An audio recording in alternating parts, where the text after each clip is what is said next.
Well, everyone, I'm Christopher Kent, and it's really a pleasure to have my guest today, Dr. Simon Senzon, who spoke at our immunity conference.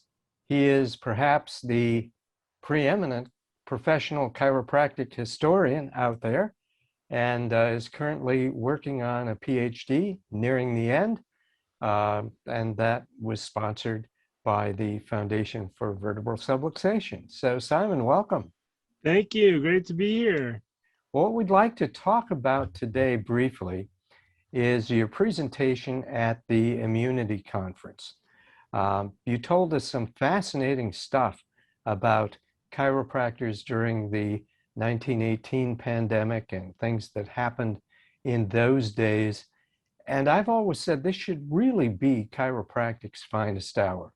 Chiropractors have always stepped up to the plate in emergencies and difficult situations, whether it was the group of chiropractors that served at the 9/11 site after that devastation, or chiropractors who go on mission trips to serve those who do not have chiropractic services available to them, or situations like now. So tell us a little bit about your presentation and about the historical dimension of chiropractic and the immune system.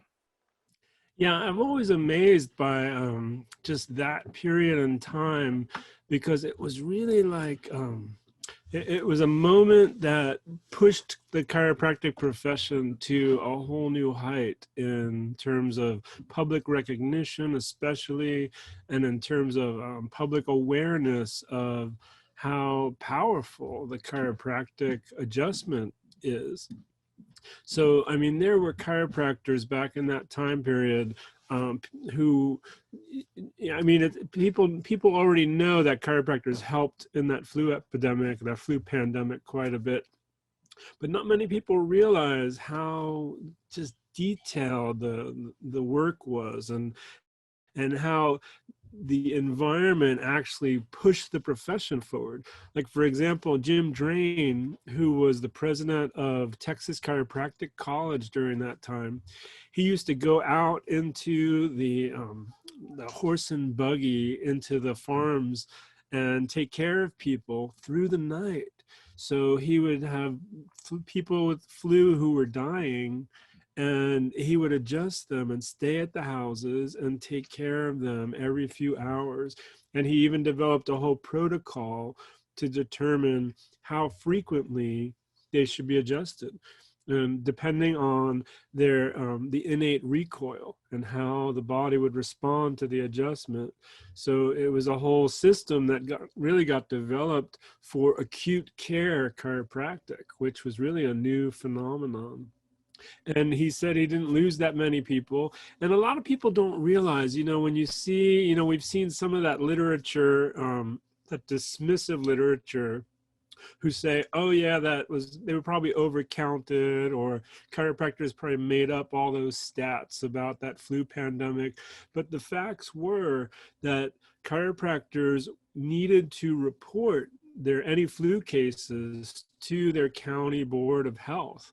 So this was all documented. I mean, there's really probably a Ph.D. in there for someone who was that savvy with historical records to go back and really do the numbers and look at the stats.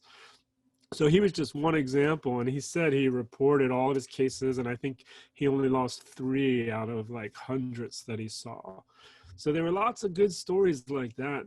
There was also Sylva Ashworth, the mother of the Cleveland clan, who was driven around in someone's car. She had a driver who would take her to houses just like Drain did, and she would do house calls from patient to patient. She would sleep in the car.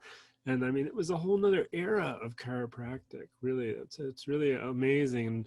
And it's important for people to get that at that time period, chiropractors took care of the sickest of the sick. The people who the medical doctors had given up on were carried into the chiropractors' offices, and they would get well a lot of times. And that was how chiropractic grew. Really. And I've really seen a change in my almost 5 decades in the profession. from when chiropractors took care of, as you often said, people who found other approaches inadequate for their needs, and under chiropractic care, they got well, they flourished, and so forth. And I remember doing house calls myself. That was not unusual in the early days of chiropractic. And indeed, I would say the overwhelming majority of my cases were not musculoskeletal. Sure. I took care of people with scarlet fever, with measles, with chicken pox, and so forth. And that was not strange. That was kind of the way it is.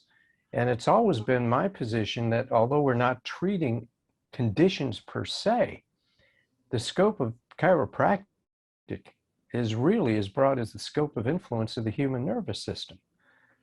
Yeah. Yeah, absolutely. And me too. I've been in practice 20 years this month, Mm-hmm. and I've done my share of house calls. Usually I'll do them, newborns and hospice are the main ones that I'll do, Yeah.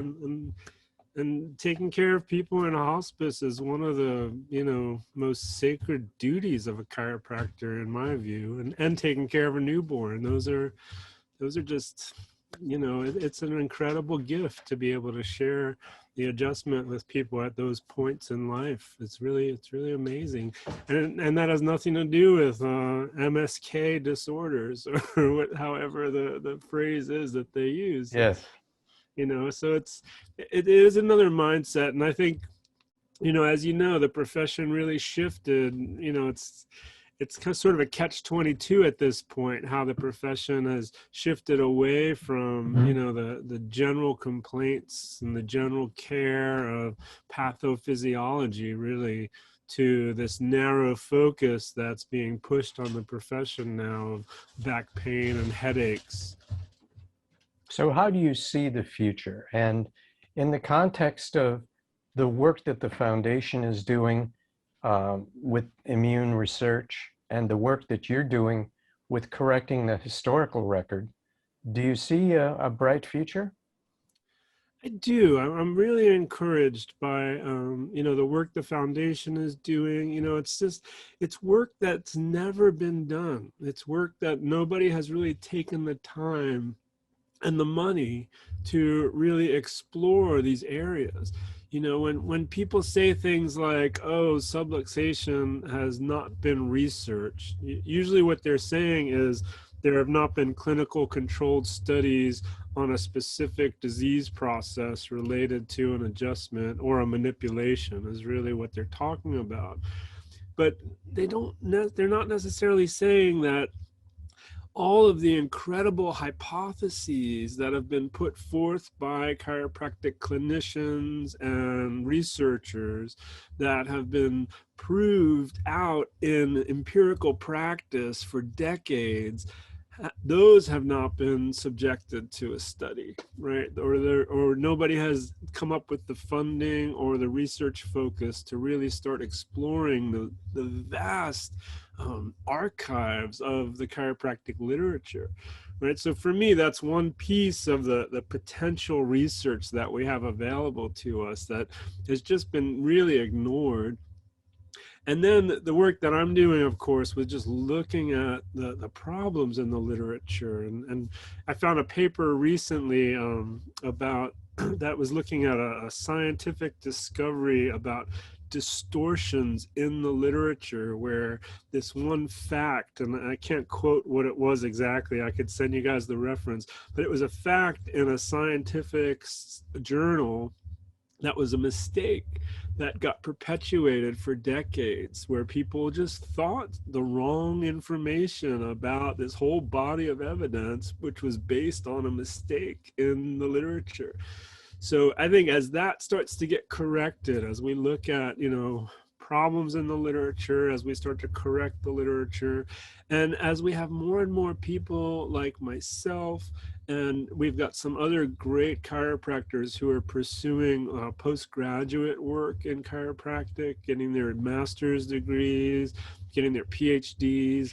The more we can do that in in a rigorous way, in an objective way, looking at the importance of vertebral subluxation on human health, I think there's hope. There's got to be hope. There's because a lot of the arguments against subluxation, against the immune relationship between subluxation and immune function, is really based on this arguments. I think of them as sandcastles or something like that, or a house of cards that we just need the right amount of input to kind of knock down the house, and then we could really rebuild. Well, that's a very exciting vision, Simon, and we deeply appreciate your work and your willingness to share it with us. And thank you for your participation in the Immune Conference. So with Yeah, my Dr. pleasure. Simon Senzon, I'm Christopher Kent.